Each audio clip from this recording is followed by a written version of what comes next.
Hello and welcome back to another session in Grey Beyond Narratives, your trusted platform for in-depth discussion on global events. Today, we're hosting a live session that promises to be both enlightening and engaging as we delve into the recent conflict between Pakistan and Iran, a topic that has been making headlines around the world. This conflict, which has escalated rapidly, began with an unprovoked violation of Pakistan's airspace by Iran. This violation was not just a breach of international norms, but it also led to a tragic incident where two innocent children lost their lives and three girls were injured. This incident has sparked a series of reaction and counter reactions that have further complicated the geopolitical landscape of the region.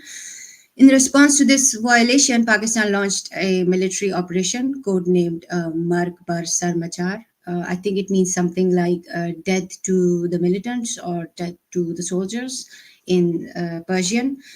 This military operation has been launched in Sistan area of Balochistan province of Iran. This operation, which involved a series of coordinated and targeted precision military strikes, aimed to eliminate terrorist hideouts that Pakistan claimed were a threat to its national security. But the story doesn't end there. The international community has reacted strongly to these developments, with various countries and international bodies expressing their concern and calling for restraint and dialogue. Amid all this, the conflict has also had significant economic impact, particularly on Pakistan's economy, which we will be discussing in details. In today's session, we will be dissecting each of these events using two comprehensive tables as our guide. These tables provide a detailed overview of the conflict and a timeline of the key event, giving us a structured framework of our discussion. We'll be examining the key point of contention, the action taken by both countries, the international reaction, the economic impact, and the question and concerns raised by this conflict. We'll also be discussing the subsequent development and the potential future trajectory of this conflict based on analysis and prediction by experts. This is a complex issue with many layers, and we believe that thorough and nuanced discussion can help us understand it better. We encourage you to actively participate in this discussion with us. Share your thoughts, ask questions, and engage with us and other viewers. Let's embark on the journey of understanding together. Uh, I guess I'm going to move forward to this is the introduction of the topic, and I'm going to move forward to Shaji to give us enlighten us with some more about this topic. Shah? Thank you very much. I think we're going to go to Furkan first because, I think I would like today to see what everyone has to say in regards to this, and then I will have an input. Go ahead, Furkan. Thank you, Shaji.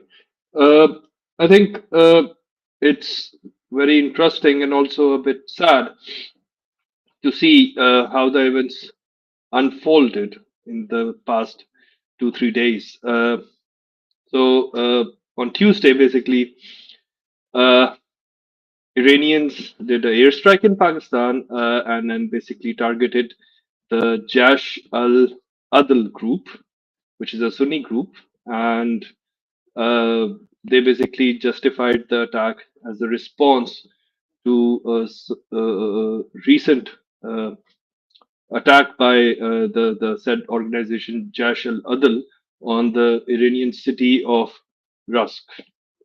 So I think it was a surprise for all the people living in Balochistan, Pakistan, and even for us. I think, uh, and then like on Thursday, yesterday, Pakistani military basically launched airstrikes in Iran, and they claimed that they basically targeted some hideouts of the BLA, Baloch Liberation Army, and Balochistan Liberation Front. Uh, and then they basically describe it as a swift operation that happened, and they basically targeted these two organizations, which have been active in the past 2 decades in various terrorist activities and separatist movements in Pakistan. Uh, what I fail to understand is why Iranians attacked at this point in time, which I think I was reading upon certain things, but I couldn't figure out why this specific time, because this organization Jaish al-Adl has been active for quite some time, and uh, why this specific time? So that's all I have to say in the opening statement, Shaji.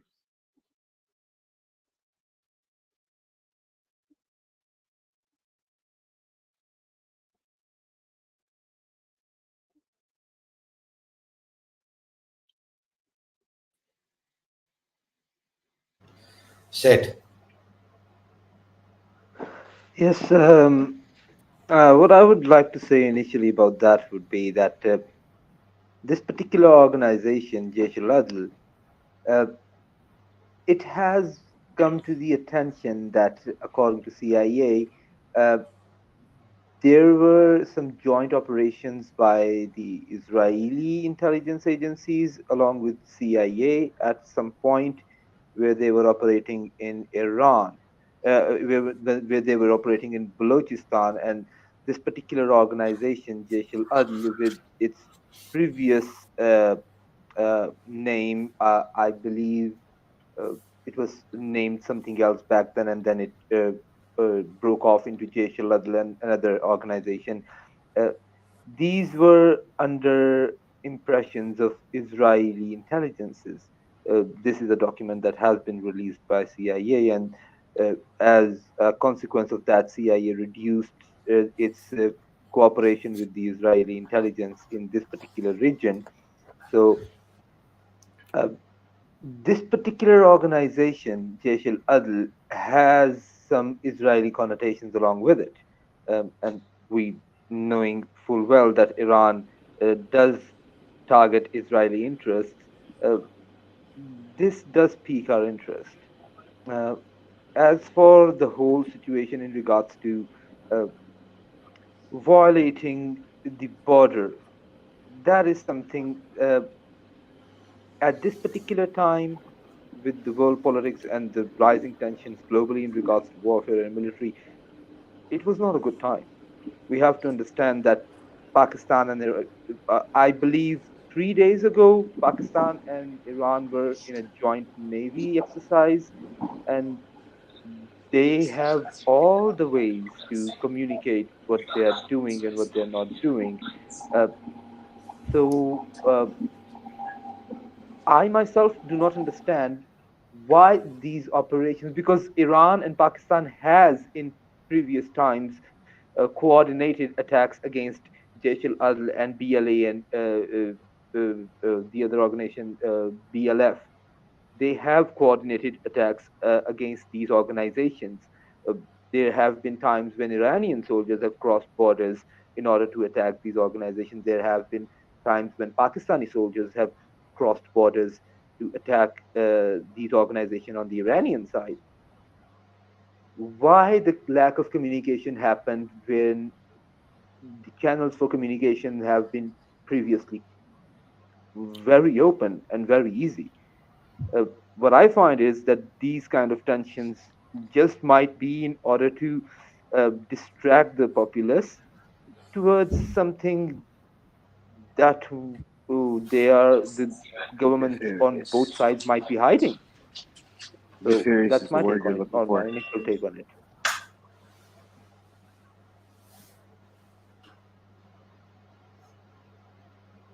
what happened? No, I I was did just my saying that. initial take on it. Now it's your turn. A No, I term think Hasib has joined. Hasib, Yes, hi go there. ahead. No, How I are was you? just saying that the term that actually he was actually trying to use would have been nefarious. That's it. Oh yes, it is quite nefarious. They could have communicated. They have communicated in the past. It's not unknown of these armies of on both countries to communicate against these same organizations. they fight with these organizations on a regular basis. They cross borders with the information and the cooperation of the other side against these organizations on a regular. Why was this particular instance in this particular time not communicated? Or if it was communicated, uh, why has it become a matter of public attention? These things could have very easily been covered up. But then again, on both sides of the border, they are harboring militants which are attacking the other side of the border, and that is something which I think is the point of concern. I think, and having a history like Pakistan, harboring militants is there. We can't like forget 10 years back what happens, more than 10 years, but yeah. So on both sides of the border, they are harboring militants. Why? If the ties are so brotherly, so nice, why are they harboring militants which are attacking the other side of the border? Um, I wouldn't think that in the case of Balochistan, they are, as of right now, harboring on purpose. We know that BLA is it's a long-standing outlaw outfit, and Jaish-ul-Adl, we know that is also a long-standing outlaw outfit. Uh, what is the competency of the armies of both nations? Well, we can question that or wonder about it. Uh, I mean, if they are so very easily, it is in order to, for the ISPR, for the boys to just locate previously unknown BLA target location. And for this particular situation, right on the other day, they have the location and they send in the boys. Well, not exactly the boys, they're sending their toys. The attack done by Pakistan was done by drones, and uh, the personnel were not involved. Uh, I would suggest that these things are happening to distract the general populace from something that is going on, because they have previously coordinated against these same organizations. And what might that be? It makes one think. The distraction. What might that be, in your opinion? Well, one of the top things is, and we saw the resultant of it actually. Uh, for quite some time, people in Pakistan have been booing off to the Pakistani army. It has become some sort of a joke, uh, which is quite serious, by the way.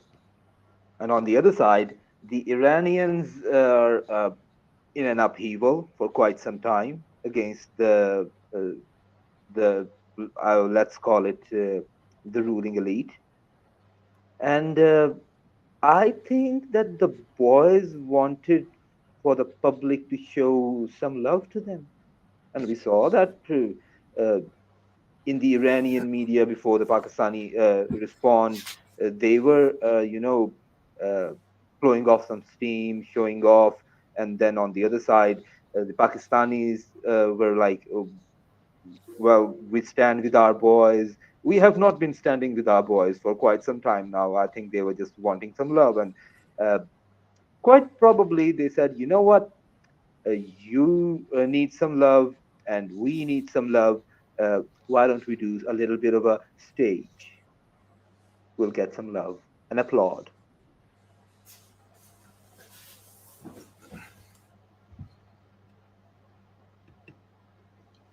But What do you have to say about it, Jadi? the provocation was from the Iranian side. It wasn't from the Pakistani side. They violated the airspace, and it was unprovoked, I would say. It wasn't the boys going in Iran. So I mean, it's quite easy for the boys to ask for a favor. It's not that hard. I mean, if the boys started it, then the general public on the Pakistani side would be like, why would you do that? But if the boys did not start it, the general public would be like, why aren't you doing anything? That's the difference.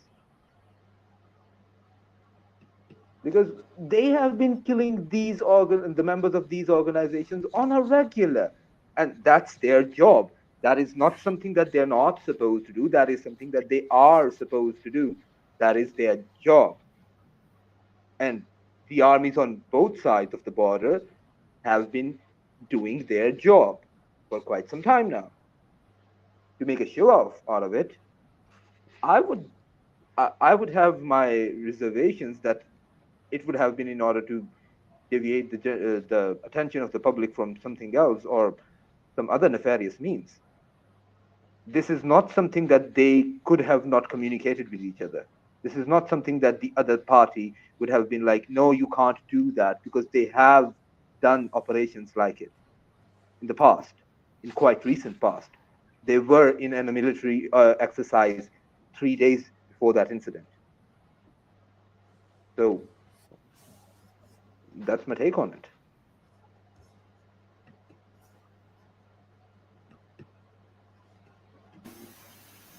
Are you trying to tell us that the boys are actually behaving like an attention-seeking ex?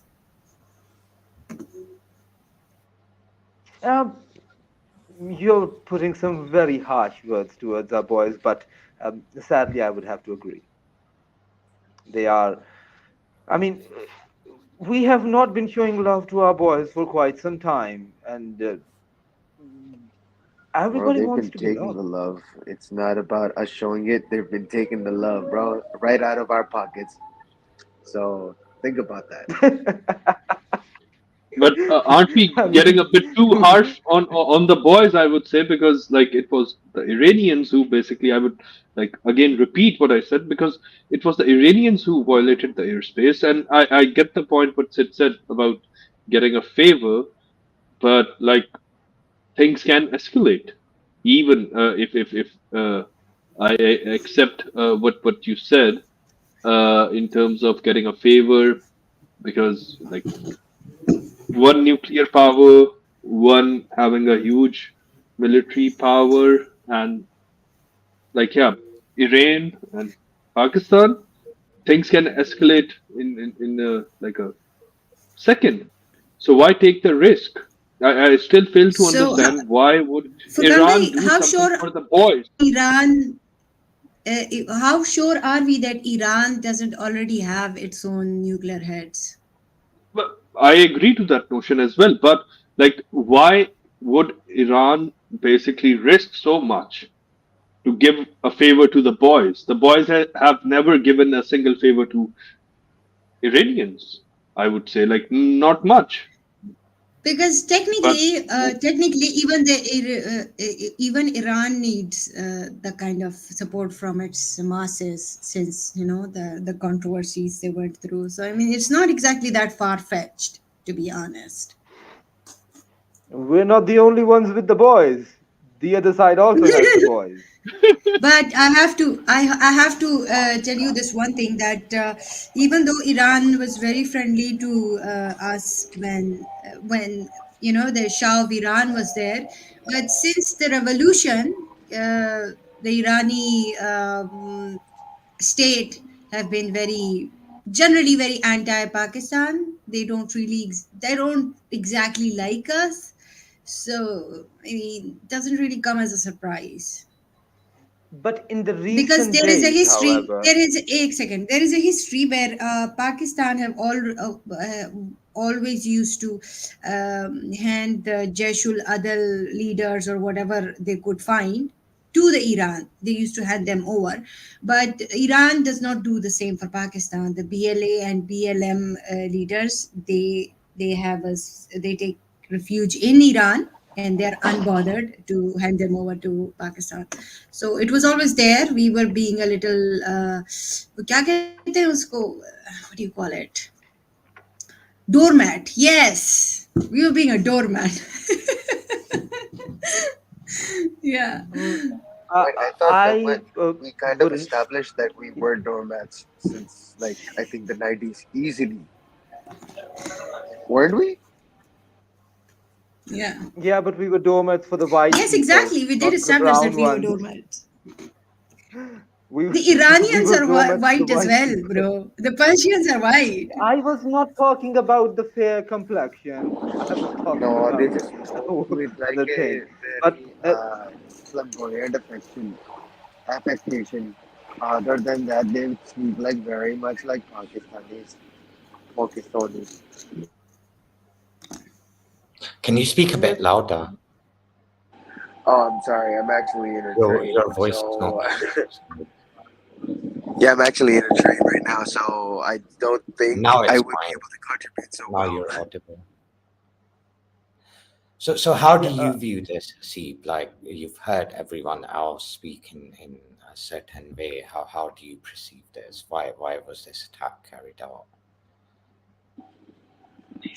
Well, in all honesty, I am absolutely baffled by this news because realistically, there was a certain amount of expectations that we actually do tie with Iran, like for example.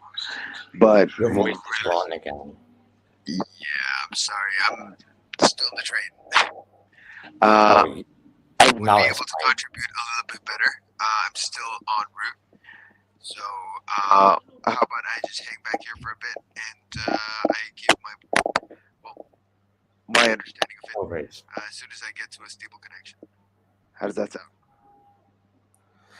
So all Yeah, of I you, guess the it's rest. good enough. Shaji, I have something to say though. In this whole situation of whatever Iran is doing with Pakistan, we also have to consider the fact that Iran is in the Russian camp, while Pakistan is generally on the American camp. So it can be a kind of a move to start, some kind of a situation, you know, something related to the bigger things, like the bigger picture, rather than just being related to Pakistan and Iran. So that's what I think about the situation. So doesn't it surprise anyone that within 48 hours, Pakistan has full diplomatic relations with them? What was said in those meetings? What actually happened? Why all of a sudden Pakistan agreed? And Pakistan, all opposition parties, as well as the DGISPR, has referred to Iran again as a brotherly nation who we share a lot of culture and religion with. And that is something which their chief their supreme leader Khamenei has basically stated as well, that Pakistan is a Muslim country. We have no issues with them. Now, the interesting is, so what happened in the last 48 hours exactly? What was Iran doing? What was the issue with Pakistan? What was going on? Can I can I understand? Can I get a little bit of understanding of something? Why is it a country has to be a Muslim country and it has to be a brotherly country? I mean, there have been a lot of wars among Muslim Musulman bhai countries. bhai, obviously. Huh, but No, I mean, I'm Well, sorry. there's a reason I behind that. just can't take that statement seriously. If, for example, two white countries talk about something, you can be connected from religion, you can be connected from race, you can be connected from language, you can be connected in terms of region. It depends. Same can become the reason of conflict amongst people, and same can become a bridge. For example, if we look at this in a micro level, somebody at the same university or a same campus might be blatant enemies and rivals to each other, or they can be supportive in terms of being an alumnus. Now, that relation can be in terms of religion, that can be based on ethnicity, that can be based on race, that can be based on language, culture, that can even be based on trade. So there are different things which are basically shared between countries which they talk and emphasize upon. In fact, again, there's another notion, like each time there has been a issue between Saudi Arabia and Iran, ever since the revolution, post Shah of Iran, it's been Pakistan who's been the mediator between both Saudi Arabia and Iran, ironically speaking. So again, on top of that, there are a lot of reasons why Afghanistan and Iran in particular have great grudges against Pakistan, huge grudges against Pakistan. One of the main reasons in regards to that is like when Pakistan was conceived, Iran was actually the first country on earth to accept and recognize Pakistan as a country. Number two, they supplied Pakistan with fuel. Number three, the first war which Pakistan faced with India, Iranians basically helped propose and spent money for Pakistan in terms of that as well. Now, having said that, they had no reasons to do that in those regards. But when the rest of the world put an embargo upon Iran, Pakistan obviously sided with that. Not only that, they had Ziaul Haq in position, and not only was Pakistan attacking Afghanistan at the time, but Pakistan was also very much against Iran from that point onwards. So if you look at that entire situation, there are not many things which, but still, if you look at the overall situation, Iran and Pakistani relations have been all good. But having said that, I still don't understand, like why is this being looked at as a Pakistan-Iran issue when there's a lot more to this. It's not even just about camps, but anyhow. So the thing is, a country strikes a particular group. After 48 hours, the other country strikes, and all of a sudden they're back into normalization of diplomatic relations. Why? How is that possible? Is my question. Anyone? But what's your opinion on that? Because I still fail to understand. You sketched a very good history about how Iranians helped during different eras, and then like how when the embargoes were there, Pakistan went with the West. Uh, but why now? And why all this situation, like I know de-escalation is there, and the camps like Russia basically said there needs to be a de-escalation with other countries also coming in, but like then what's your opinion, why this all happened?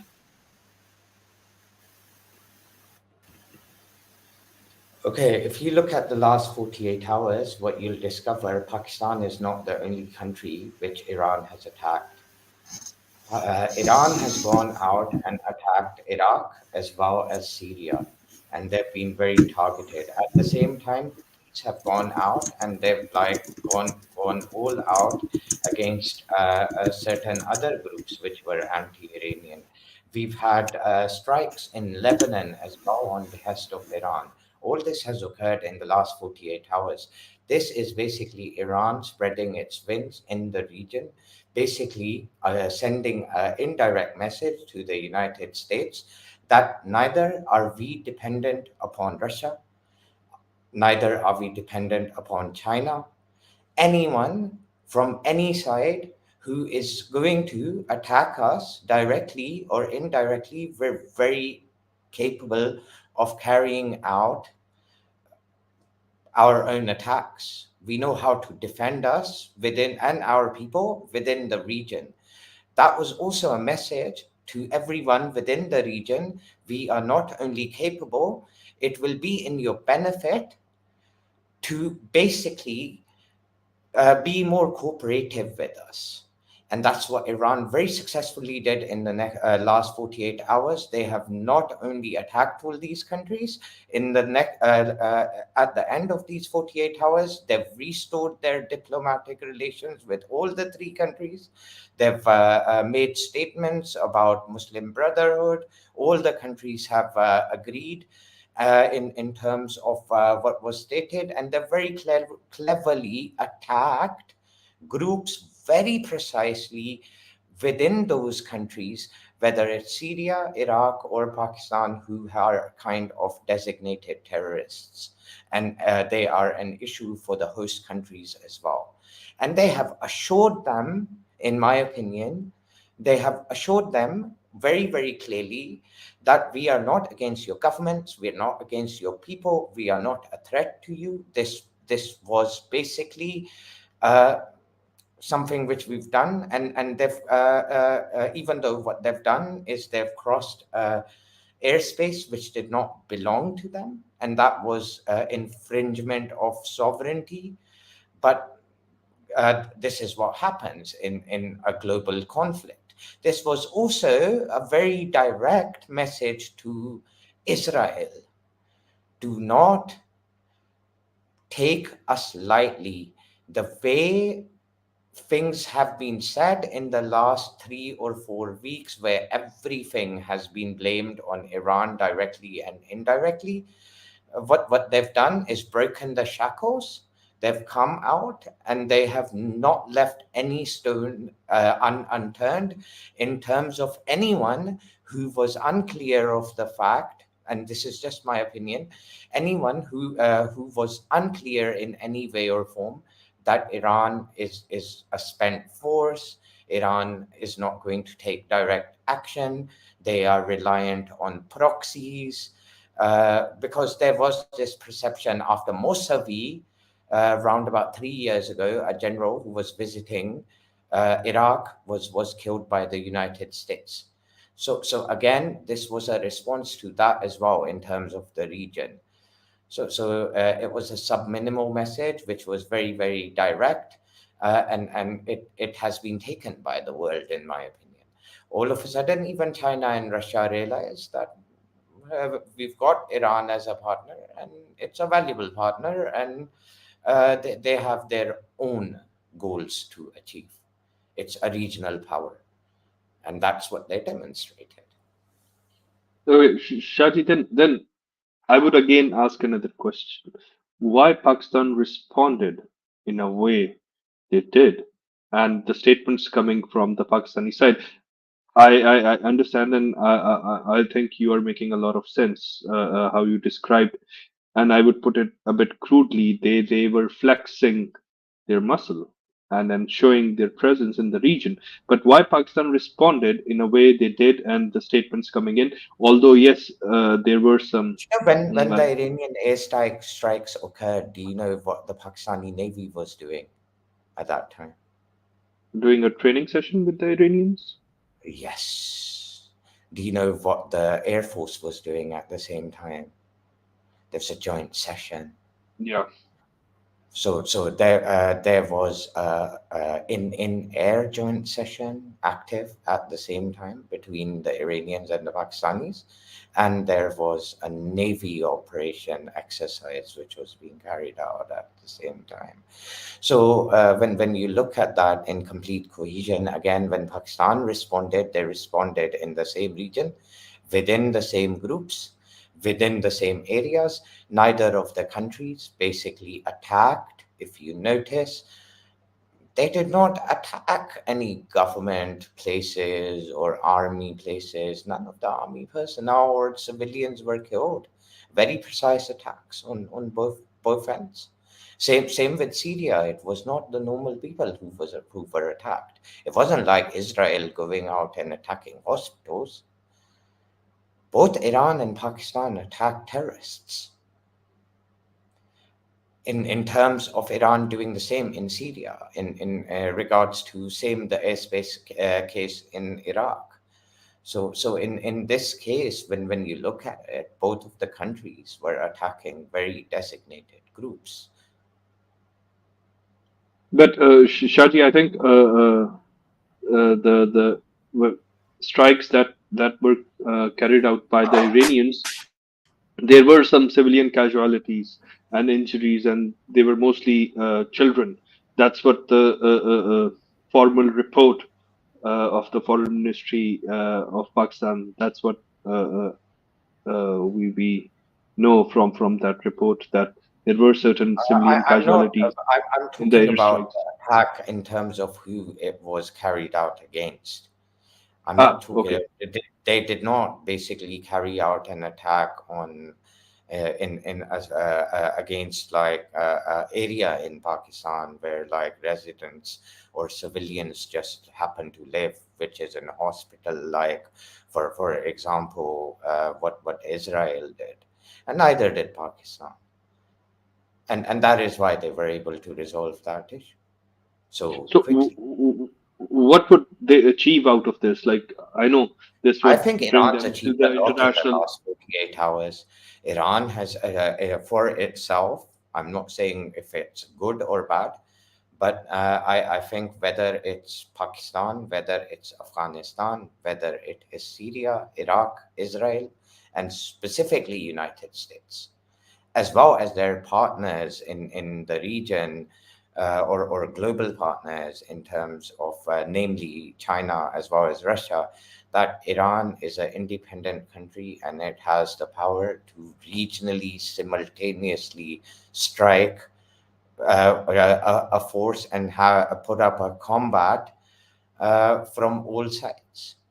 Because if you look at Iran, if, for example, it faces threat, it can face threat from Afghanistan, it can face threat from Syria, it can face threat from Iraq, and it can face threat from Pakistan, from inside of Pakistan. And what Iran in the last 48 hours has demonstrated that we have complete capabilities to strike all these places at one go. And that's all. And they successfully did that. I think after come Monday, Iran is going to be viewed very different, in a very different light, specifically within the United States, in Israel, and the United Kingdom and the EU. It's no longer going to be viewed as just one country they've put embargoes upon whose general they killed. You're talking about a country who struck 5 countries in 48 hours where United States has a huge presence, direct or indirect. And that's how I'm analyzing this. I might be, you might have a different opinion, but this is Shaji, how I am. Shaji, attacking someone is, anyone can do that. That is, I don't think that's a big deal. I think, but bearing the retaliation, like for example, if Iran would have started a war with all these three countries, would Iran be able to stand against all these 3 countries? It's not just about, oh, you know what, I'm gonna bomb you, then I'm gonna say, fine, I'm sorry, it happened. So we're talking about a country who did not make a threat to 4 countries, but physically attacked 4 countries in a matter of 2 days and got away with it. How many countries can do that? Because it specifically chose Muslim countries. So this is where the whole thing comes, we can bomb each other and we'll still be like, oh my god, Muslim country, we're all friends, yay. That's the thing, right? Why didn't it strike Israel? Why didn't it choose some African country, at least a Christian one? Why didn't it choose someone in Europe? Why specifically Muslim countries? Iran chose countries which it shares direct border with. And I would like to bring to your attention another situation back in 2004 when China did something extremely similar to what Iran has done. So China basically sent a satellite into the space and then it bombed it with a rocket. It took it out within 24 hours. That was a message to the United States because 80% of United States surveillance systems and artillery and ammunition and everything else were related to the army is based upon what? It's based upon satellite systems. It Satellites. was a message, not Right. only can we send satellites, we can take you out. And this is exactly what Iran has done in the last 24 hours. And if you add that in terms of its value, how China is now going to support Iran, and the way Russia, who is also now, Iran happens to be in a region where China and Russia, if you consider Iran, Russia, China as a trio, it's a very different game. All of a sudden, in the India last, have also supported Iran technically. yep.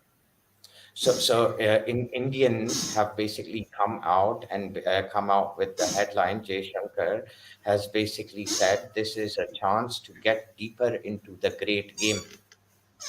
That's Jay Shankar's uh, uh, uh, actual statement in regards to that publication, which is going to come out tomorrow.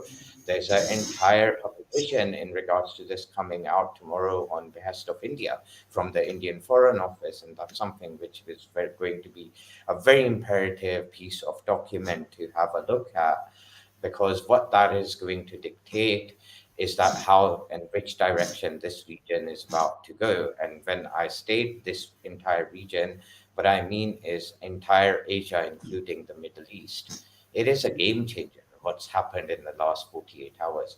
All of a sudden, first you had Russia and China, which were major direct threats who were capable. So far, China hasn't attacked anyone. They've just been subminimal, like Iran has. Russia has gone out and directly attacked, but now, first in this region, there were two threats to United States and Israel in terms of influence, in terms of capability. Come this week, there are three. And if Iran would have just made statements in regards to that, it would have been a different story. Now, if India decides to very directly go out and support Iran, then India is in the same boat. And again, that would be a huge game changer. They haven't outrightly done that so far because they're also supporting Israel. Now, this is where it's So, going to be an so interesting won't point. so won't it be kind of dumb for Pakistan and Afghanistan to go into American camp when you're surrounded by the Russian camp? I mean, there's Iran, there's China, there's India, and all of these countries are really big countries, and you cannot take them lightly. Of course, even after this Iran thing, and India has a TikTok army as well. So. Uh, don't you think it would be more clever to go on the Chinese camp rather than American? Yeah, I think that's a very fair point. What Medusa raised about the camps, and I think it would be a long discussion on that. I want to have a long discussion on that with all the panelists. But like Shaji, one question to what you said. I understand what the Iranian perspective is, and I agree to most of what you said. But what would the other countries gain out of this exercise? I know we like Pakistanis have like great ties with the Iranians, but what would the Pakistani uh, government, I would say, okay, government would achieve out of all this fiasco? First of all, Pakistan is not an actionary country when it comes to this. Secondly, to answer what Maham basically stated originally, this is exactly the situation which occurred at the time of Cold War. India was give and take on the side of Russia, which was the Soviet Union at the time. Afghanistan and Pakistan, on behest of Taliban and Pakistan Army and the Pakistani government, were in support of the US. Iran again was give and take on the Russian side. China was also communist. So people are going back to base so far.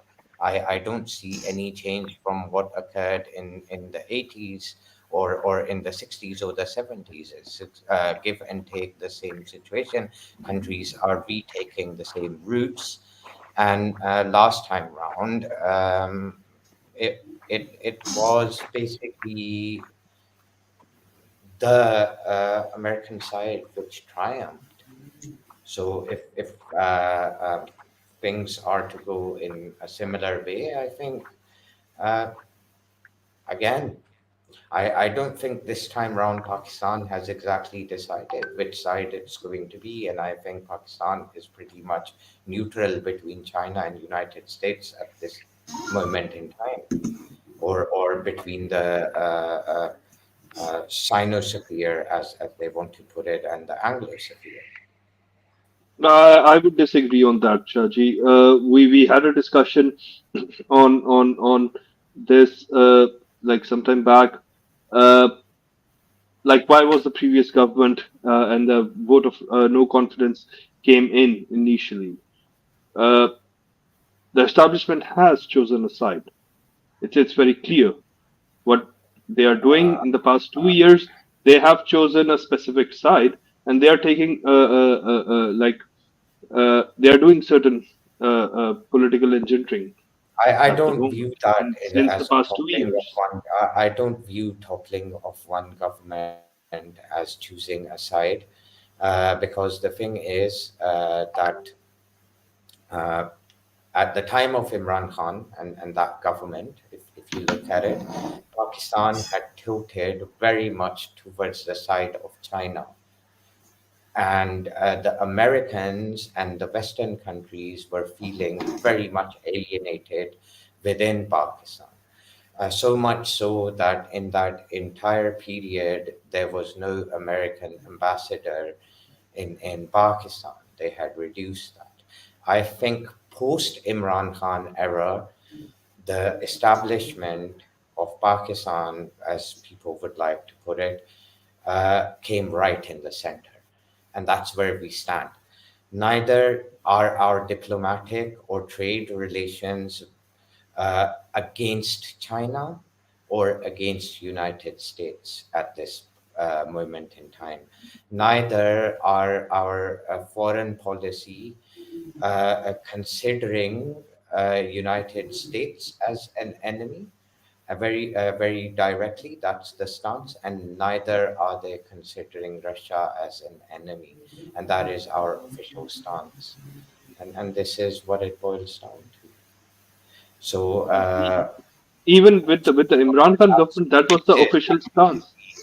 Hold on. So that's the basis I'm basically making that point, because originally, if we go back at the time of the Cold War, Pakistan was very directly against the USSR.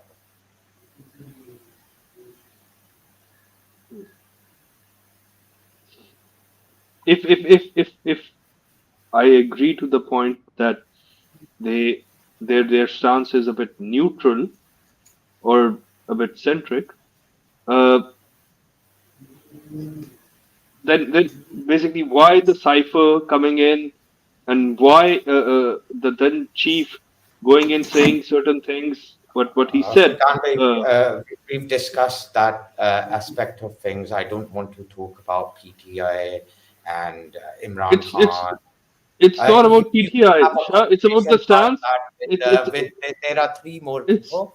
I'm going on mute. You can have that conversation with one of those people. I'm seriously not interested in going into that that time again. Thank it's you very fine. much. It's fine. But the I'm stance talking of about the establishment, Pakistan's official stance stance. of the establishment. I don't want Because to. let I me just, agree. you know what, guys, calm down.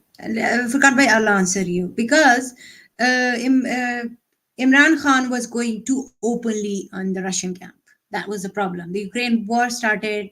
Imran Khan was in Russia in those very time, and he was giving very the kind of speeches which was very pro China, pro Russia, and very anti America. So that was the problem, right? It was not because he was being somewhere in the middle. It was because he was on the far right corner of the Chinese and Russian camp. You get it now? That's the whole thing.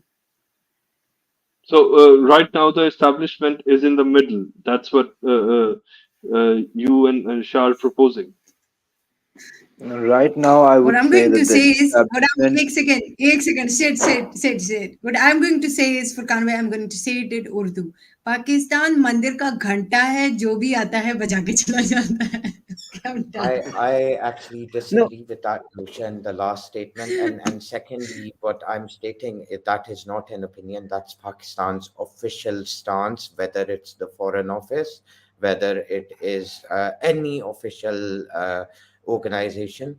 Pakistan has officially made that statement that neither is Pakistan on unfriendly terms with the United States or China, and it looks at both of them as an ally.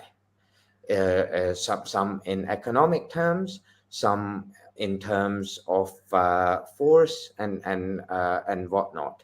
So that's just Pakistan's official stance at this moment in time. How long And that precise time will tell you.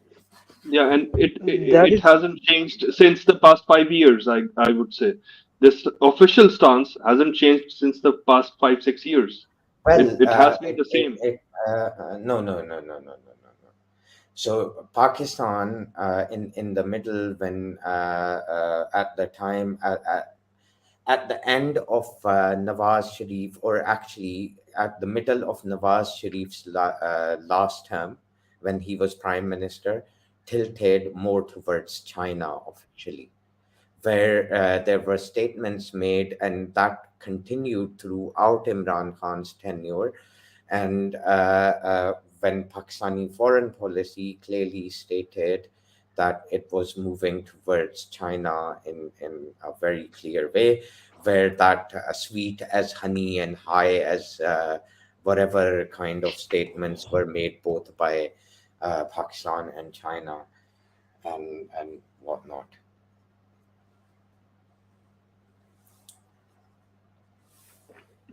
but I would like to imply here that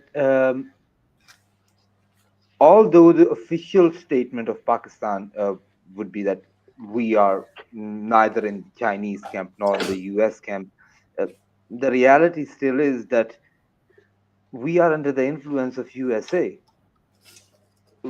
We are so much under the influence of USA that we are, uh, as a country, the state is not doing things that are in favor of the state uh, for the things that the United States would prefer to happen in Pakistan, even when they are detrimental to our own state.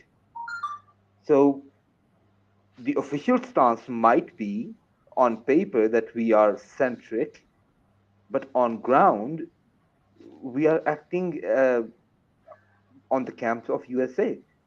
And the reality Factually, is that yes. no, I was saying that factually speaking, if you're looking at anything past the 1970s, we have been serving the US. And whether or not, like, on a media political like standpoint, from that point, if we have been displaying this or not, but the reality is that from a practical point of view, we've always served the interests of the US. And whether or not, I mean, we were financed by them or by an opposing regime, whatever the situation was, we have always been serving the interest of the United States, the UK, and the EU in general. I mean, no matter what you do, we've been puppets. There's no denying that.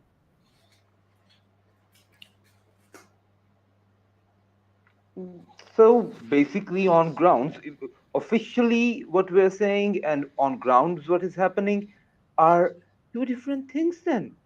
Officially, we are neither in the US camp nor in the Chinese camp, but practically, we are serving the United States camp, even at the detriment of our own interests in the region.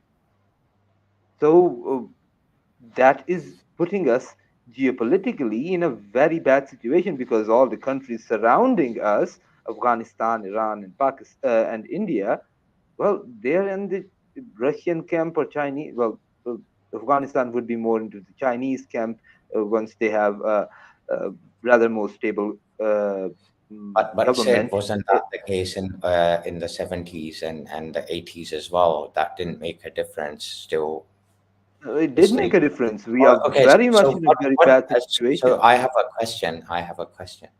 What connects Pakistan or Muslim countries to go with the West compared to Russia or China?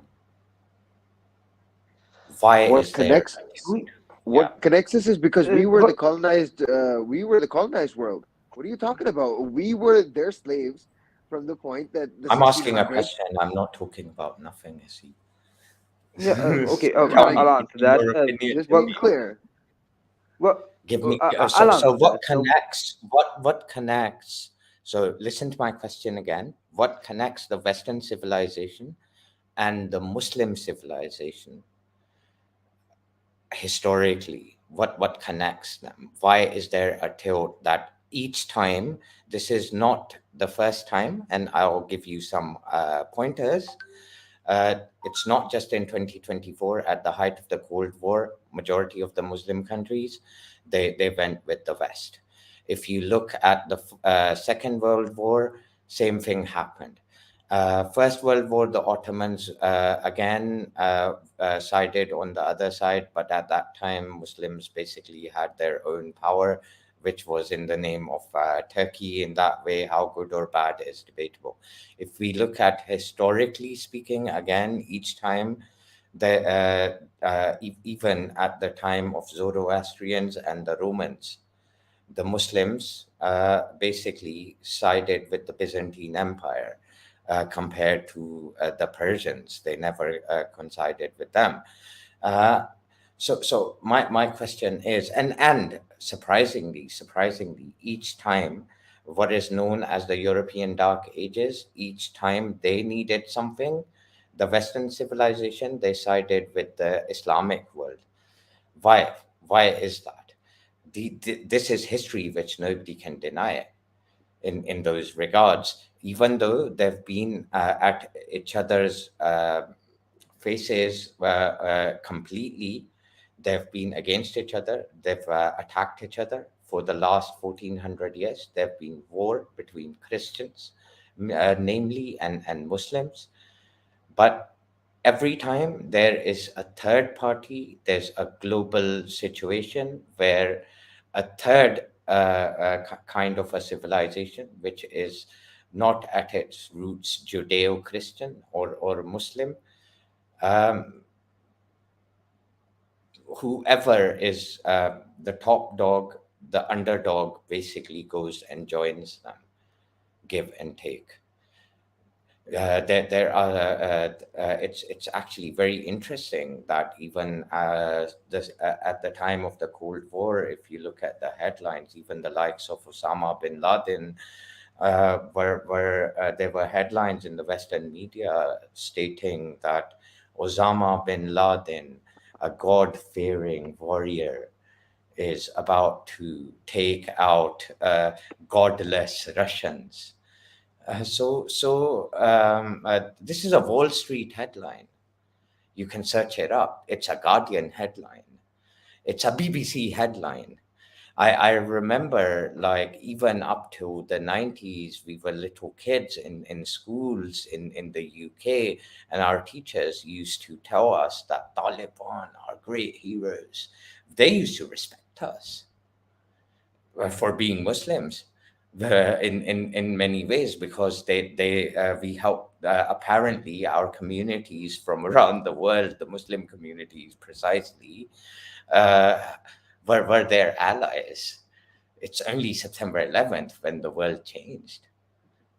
Do you get my point? Even Taliban had a very different image till they were fighting the Soviets.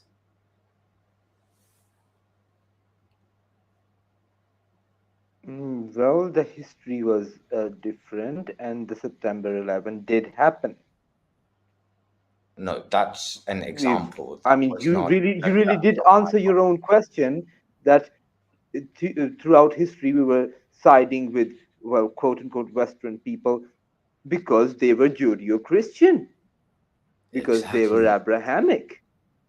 Yeah, but you Exactly. also have to understand what is happening right now. Now, And the not not Western not powers only are, that, not only that, you have to understand there is no love lost between Christians and Muslims. They have been at loggerheads with each other, but in the last 1400 years, there has been a lot of culture exchange. A lot has been taken from them to us, from us to them. Sometimes they have colonized Muslims. At times, Muslims have colonized them. And as a and all of resultant, that does not change hold the on, fact that let me complete, sir. Please let me complete. I request you, right? So, as a resultant, the fear factor is that nobody knows what the rule of law in on a global sense is going to be if tomorrow a China or Russia becomes a top dog, and that scares a lot of people. And for both China and Russia being very insular societies in many ways, it's completely a black drop, and majority of governments, whether they happen to be Muslims, it is a better known evil compared to, because none of the Muslim countries are going to actually become the next super dog of or the global supermaster in the coming decades. So they would go with somebody who they understand, compared to somebody who is an unknown entity. And that is where it boils down to. And if it comes to it again, even some people who are people would like to refer to them as hardliners, even a Taliban will choose a Christian or a Christian nation, even if it's just by name, over a Chinese or a Hindu. And that's just a fact. That's how it is. I would disagree. The reason being, there was a time when the Western world was built upon Judeo Christian ethics or Judeo Christian values, or they would base themselves on Abrahamic faiths. Right now, that is not the case. Right now, the West does not mean Abrahamic Said values. they have never based themselves precisely on Judeo-Christian No, morality. now they are The basing law, themselves against but it. hold on. When it comes to the civil courts, when it comes to, even in Europe, majority of people do not adhere to Christianity as we speak. I agree with that notion. But if you look at the Western morality, if you look at on what grounds those laws have been created, which are in the society, in terms of a compass of what is moral and what is immoral, whether it's Jews or Christians or Muslims, there is a lot of cohesion. And that's what the conservative sides of these countries, who happen to be middle classes and upper middle classes, happen to believe in, and they're the people who call the shots. I wouldn't say that they are the people who are pulling the shots, at least not as of right now. Their whole Yes. society is being driven What is by the strongest liberal. lobby in United States right now? That would be the Republicans as of right now, which No, I'm are talking about a hopeful. lobby.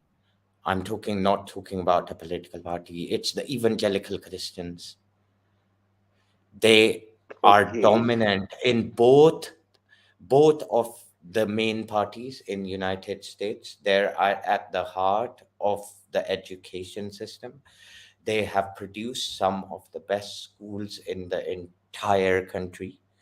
On top of that, they are owners and funders of some of the largest corporations in the United States. And these are just facts. and yet the education systems and the conservative people of America are fighting against the LGBTQ movement and its involvement in their education. I Said feel I that the would not want to Angelicans go into are details, but that much I powerful. would just like to state that you're very ill informed about or unaware would be a better word. You're unaware of the situation in terms of what conservative America or United States is all about, or what conservative United Kingdom is all about in terms of that. And even the ones who consider themselves to be liberal in many ways are still very, very close to that whole environment of being married, having kids, being legitimate, doing the entire thing, being moral, not thieving, and all those things which are based upon the Ten Commandments is give and take part of those societies. And they are proud of that. They might not be religious in the same way, Given that but there are, I'm at the sorry, end of the Shazi, day, but that's what they play. Maybe because I don't know, that might be very surprising for you, there but are movements like MGTOW, like MRAs, that are fighting against movements like feminism and def- speaking against marriage, one for another reason, one for the opposite reason, and at the end of it, both are speaking against the concept of marriage, especially in America, where the consequences of marriage are very, very bad, especially onto men. Sid, the topic Where the we whole can have, institution of marriage is Sid, being questioned on Sid, a social Sid, scale. You're let me telling make me, it very, very clear. Let me make it very clear. We can have a topic on what America, woke society, and what conservatives and evangelical Christians are all about. But the fact of the matter is, as we speak, the last 10 presidents were on behest of the evangelical lobby groups. There are even the presidents do not hide that. So uh, that was my limited point in regards mm, to that. I know that a lot of people who live outside the Western world are unaware of that. I understand that. I can because that those things are pretty much local. But when you look at it in a domestic sense, whether it's United States or United Kingdom, I would say EU is a bit different in instances like Germany, Scandinavia. There, the situation is different. But when it comes to the Anglosphere, Anglosphere is basically United States, United Kingdom, USA, which is United States, New Zealand, Australia, and you can add Ireland into it. Very conservative societies, and Canada. Very conservative societies in terms of how things are run. In terms of who the actual people who happen to be in power are not only religious, they're very conservative, and they're the ones who call the shots. uh, what you're saying is not only hard to believe for me, but also I don't Let think me that remind any you of Taliban. another statement. Do you remember when Bush wanted to attack Iraq and Afghanistan? God spoke to him. Do you Ah, yes, remember? God spoke to God him. directly told him. God directly told him that. Come on, that's exactly that's the Hmm. president of United States, Yes, of and that course, the was his same president reason for that was going to holding war. the book upside down. Politicians do not lie, sir. They speak the truth, the only Uh, truth, and just who the was truth. he appeasing by And making that statement? And axis of oh, evil was defined again, directly told to him by God. So my uh, point is very, very simple. I know it's very hard for you to believe. I'm no, not no, it's here to not hard for convince you, me. but People I Oh, can on oh, the I okay. Taliban. I think let's get back to the crux of the discussion, and then what Shaji said, and what I would like to have a sort of a his opinion on that as well is this the main or primary reason that Pakistan or any other country would side with the US, which is a sort of a closeness in terms of their roots, in terms of religion. Uh, I think it's not the primary reason because of which No, I Pakistan think would it or extends from there. I believe it extends from here. And I'm going to ask Sid a few questions. He shares a border with China. Is that correct, Sid? We do, yes. Yep. So compared to United States and United Kingdom, China is very close to you physically, correct? Yes, it is. How much do you know about the Chinese culture compared to the culture of United States? Not that much. China does not populate its culture the way that the United States does, nor do we have that We know many. that they Uh, eat everything. and we we know know that that coronavirus originated from China, but Shaji, there are certain other variables coming in to this yeah, equation, and because those are the power of media and also the language English coming in. yeah, We are sort of a post-colonial country, and we understand English. It's taught in the schools and all. So most of the people living in Pakistan might relate more to the UK, US, Australia, rather than So to that is China, just also because of a the thing. language. comparatively we So are if we look at, comparatively I know more so about consider South it from, Korea because hold of on, that Sid. reason. Sid, one second. So hold on. Look at it from a simple Pakistani's perspective, right? He shares a border with China, yet he doesn't understand their language. He does not share a border with United States, but he understands their language. He He also understands understands that their education system. Hold on. He understands Mhm. their language, give and take. He understands their media. He understands their cuisine. He understands how they operate, and they understand you, whether it is part because of colonialism, whether it is part and parcel due to other things. But at the end of the day, there is a lot of intertwining between whether it's Pakistan and United States or any other Muslim country and the Western, any Western country.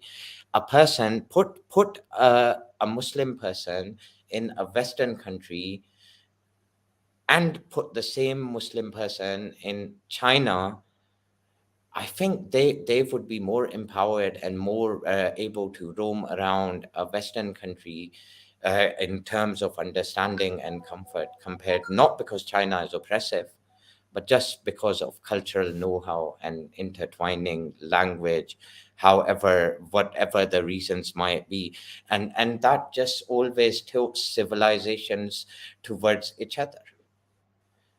And same there is is going to one be the factor case that here. you're forgetting. There's one huge factor that you're forgetting that all of these people would also understand. All of these people, Understand what? including the Taliban and the Pakistanis, would be understanding that we have been bombed shitless in the past by the Western powers and not by the Chinese. And you're talking about the language and the cuisine. What would it take for us to understand Mandarin, and then we will have more than half of the problems resolved? Last time you I mean, shifted from they Persia. eat rice. The Last time, Kashmiris eat rice. We don't Listen, eat rice. do you, last time excuse your me, please, people. just 1 second. Last time, hold on. Last time your people shifted from Persian into English, it put you 8 decades behind. Go and search. People are not willing to do that. Neither are the Okay. governments, neither is the average person. You ask a Pakistani today whether they would want to go and live, if they have an option, into China or USA, 99% of them are going to choose a Western country, not China, not Russia, and they're not going to Only choose reason, India. the only reason for that English speaking are countries, financial not reasons. just Western People countries. go to Yeah, Russia that's from Pakistan and the Russian states. Actually, people do go from Pakistan to China and to UK What and to percentage? Australia the for only businesses one are reason, there. and that reason being financial. What There is no percentage? Yeah, other I yeah. think secondary I've made reason. my point, and the thing is, this is how I read it. If you have a difference of opinion, said that's completely fine. But from how I read it, I think 9 out of 10 times Pakistan will always choose Western countries, as will majority of the Western, as will majority of other Muslim countries, apart from Iran, due to it basically going, and a few countries who are going to be like the black sheeps in that way. Majority of Muslim countries, Muslim authorities, whether they are dictatorships, democracies, or they are kingdoms, will always side with the Western countries compared to China or Russia. Well, of course, we are going to. I have a very different opinion compared to yours, because I think that the only reason why these monarchies or corruptible officials will side with the Western powers is because they are willing to offer bribes, and China is not so much in the way that they are used to. Well, I'm If not I mean, interested in the the reason. public does Sid, remember, the public does Sid, remember the Sid, bombings. Sid. The public, Two yes, two yes. plus two is going to be four. 3 plus 1 is going to be 4. The equations are different. 8 minus 4 is always going to equal to 4. So my point is that the remainder is 4.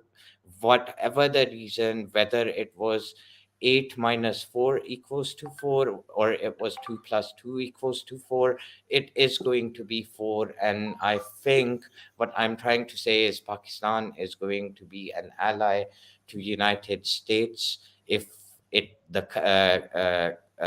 whenever the crux comes, whether it's because your people are sellouts, or That's going whatever to be a the bad reason, decision. or it's intertwining. But that's what my opinion is. However you want to consider it, but that is your fate. In my opinion, I think Pakistan Yeah. is in the No, bed I with the agree with Western your last countries. opinion. Whether the reason can be different, and everyone can have different opinions. But the point is, I don't see Pakistan being an ally to Russia. And if Pakistan can basically somehow get into bed with China, that is only going to be limited. That is not going to be at the expense of the Western countries. If they can basically get them together, it's fine. But if they have to make a choice, it's going to be the Western choice, which Pakistanis will make Yeah, for I whatever. agree that this is what is going to happen, Shaji. But the thing is, that is the bad decision. That is what we are doing I wrong. actually have a That disagreement on is that what as is well. I putting us think into it's the a better detriment in decision. which I we don't are as of like right now. I don't like the Chinese culture, in not because I hate the Chinese people, but at the end of the day, I don't have any shared values with them. I do not understand their language. I do not know what their culture is like.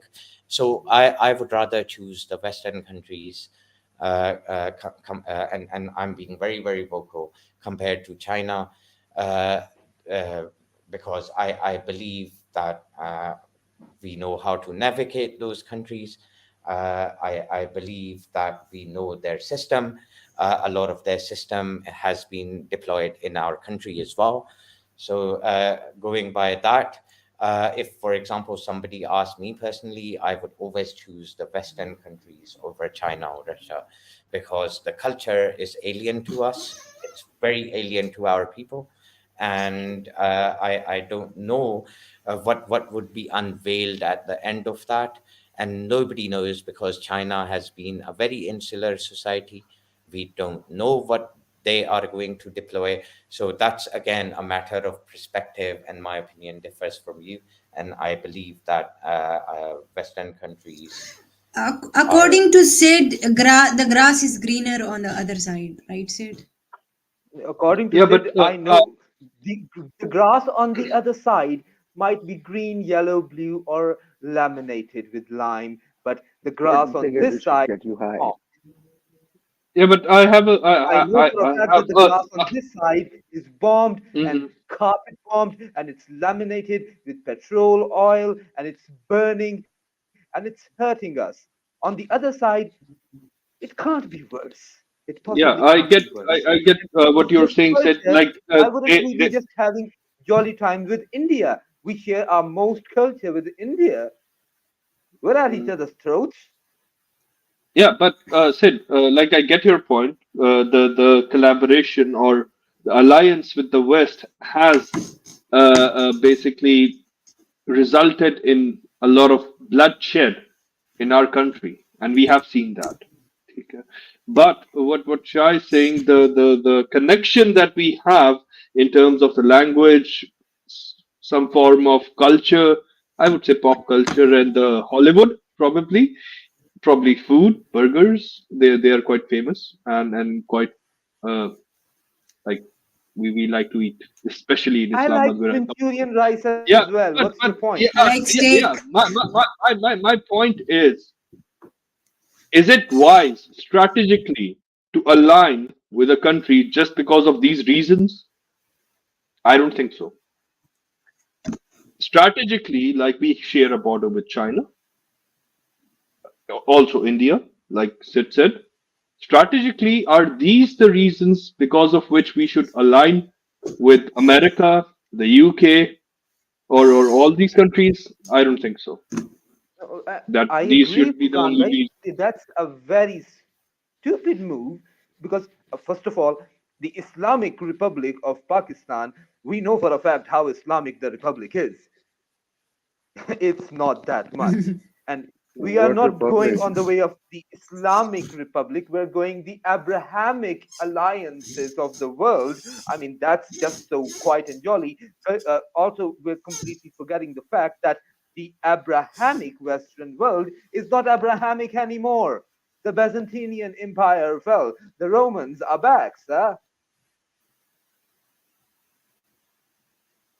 And London Bridge is And falling down. we know for a fact that, Isn't and by Rome the way, like part of the West? yeah, well, it's not Abrahamic because we were, colliding More with the like Byzantines Central because we West, believe in the like same pizza God. country. Yeah. If we were, having a jolly time with the Byzantines while we were, destroying all the bricks in Constantinople because they were Abrahamic and we believed in the same God, that's all jolly good. But we're forgetting the point that the Western world is not Abrahamic anymore. Well, I The mean, 4 And the plus it's Muslim 4 world so. is and equal the to 8 Muslim world does is not not exist Muslim because it's anymore not a 4 either, Sid. anymore, it's a 2. Sid, again, I think people look at media headlines and they don't see what the infrastructure is based upon. They don't see what, especially the English speaking countries,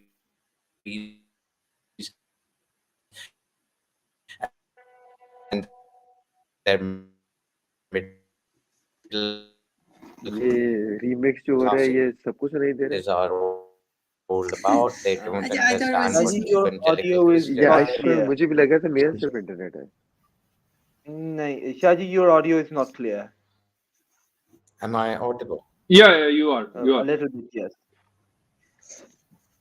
Okay, thank you. When we specifically talk about the English-speaking countries, the fact of the matter is that majority of them in power, in middle classes and positions of power, are people who happen to adhere to a lot of conservative values. And those conservative values, even though they might not sound or look religious to you, but sorry to break that news to you, they adhere to that. They choose presidents based upon that, and then God speaks to their presidents and tells them who to attack and go to war with, and they go to war in alliance to that. And I can give you ample examples. Even God Yeah, spoke God. in form of evangelical Christians to Donald Trump at the time of COVID. Do you know that? That's why he did not put lockdowns in, and he carried out that whole Did prayer you thing. tell him it was So, because of China? fortunately, Like just hmm? making sure. Did you tell him, that it was because of China? Just saying, like at that Why is early your stage. voice not clear today? Oh, probably because I'm using my AirPods and they have been busted as hell. All good. Just give me a minute. But Shaji, while he's clearing out his earphones, uh, God speaking to these politicians and the whole shenanigans in regards to and you mentioned that the people in power in these countries are God fearing Abrahamics who just happen to That's visit not the Jeffrey point over Epstein. here. Neither are your people in Muslim countries God-fearing and very precise Exactly. Muslims. So why would The we, point of, be in the same bed with the US when, first of all the countries surrounding us that we have vested Because interests your in, by country the is way. not your country is not exactly that Islamic as well, but they have Yeah, it has its tag. agreed. No, listen to me. It has its tag that it is an Abrahamic religion kind of state, right?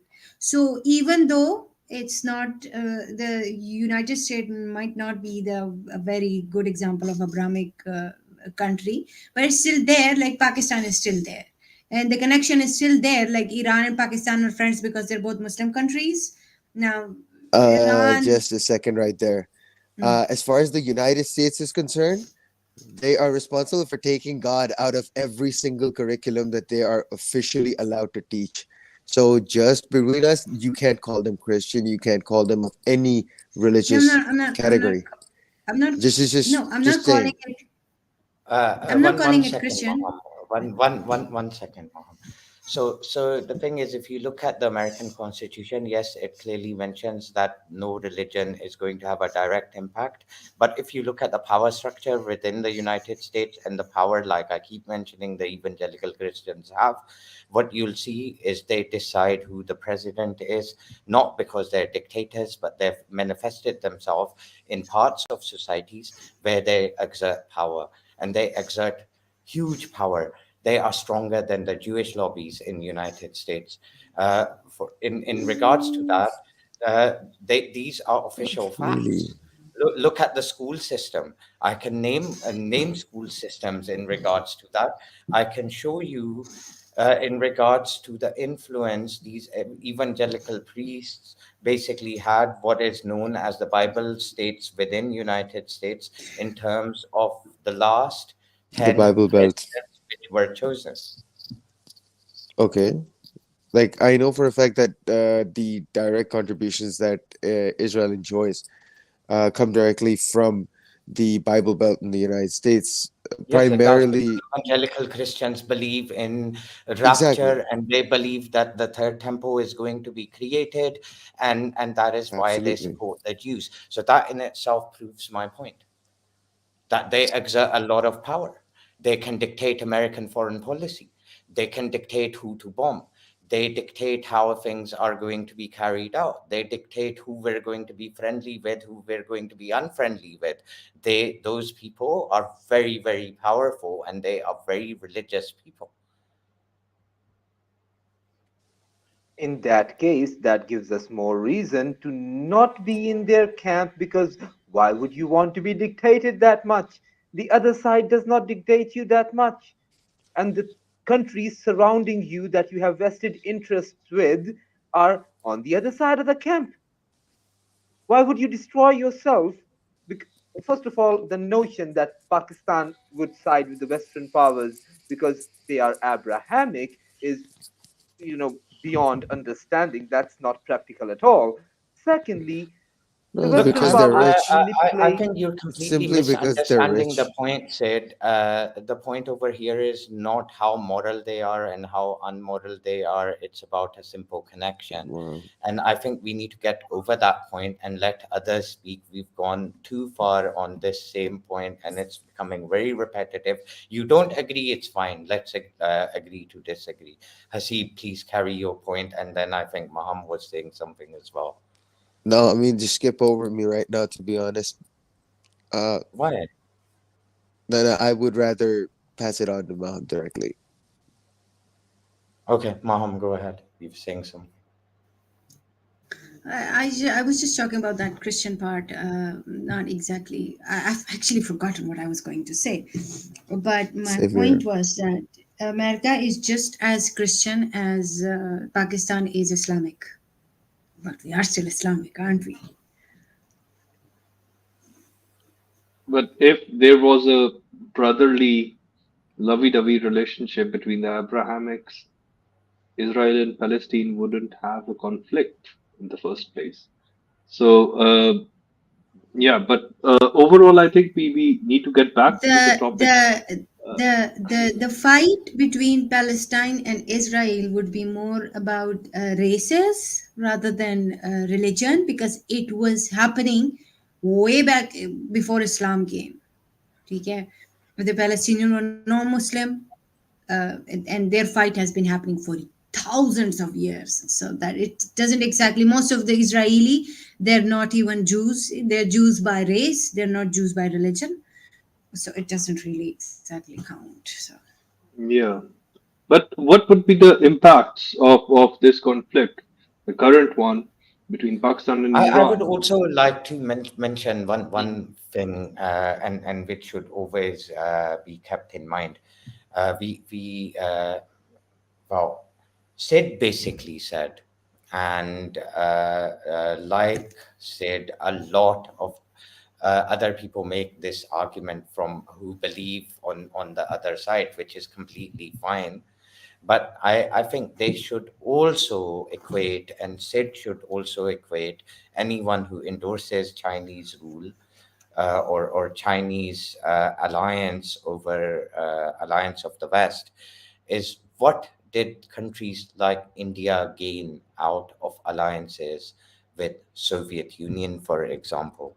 Or what did North Korea gain in terms of alliances with countries like Soviet Union, for example? Or what occurred in terms of economic viability in countries like Cuba, for instance, which happened to be in the backyard of United States. All these countries went to the other side. So historically speaking, it seems that even they have had to come out in favor of Western countries, have overall been better alliances to poorer countries compared to Soviet Union and compared to China. Mm. Well, If the that's not Soviet the Union case, does not. then it wouldn't be turned around, would it? No, Shaji, uh, the Soviet Union that we knew does not exist anymore. Uh, they are trying to make a comeback. Let's see if it does and does not. My reasoning for all of this is that the way that we are on the Western camp is not a respectable way. We are enslaved by them. That is the That's not problem. Now, because I would I not that's have, not want to I be because have, of I enslaved by have a China news flash. either. 1 second, Shaji. I have a news flash for Sid regarding being enslaved. 1 second, 1 second, 1 second, 1 second. Regarding being enslaved, the China will go one step ahead of that, right? I mean, we all know what it's doing with the Uyghur Muslims, even though there is some political stuff going on. But if that started happening in Pakistan, we all know what's going to happen to us, Sid, and especially the keeping the Actually, fact. actually, 1 second, give me a uh, second. I'm not done yet. Also, keeping in mind the fact that Chinese generally is a very non inclusive community.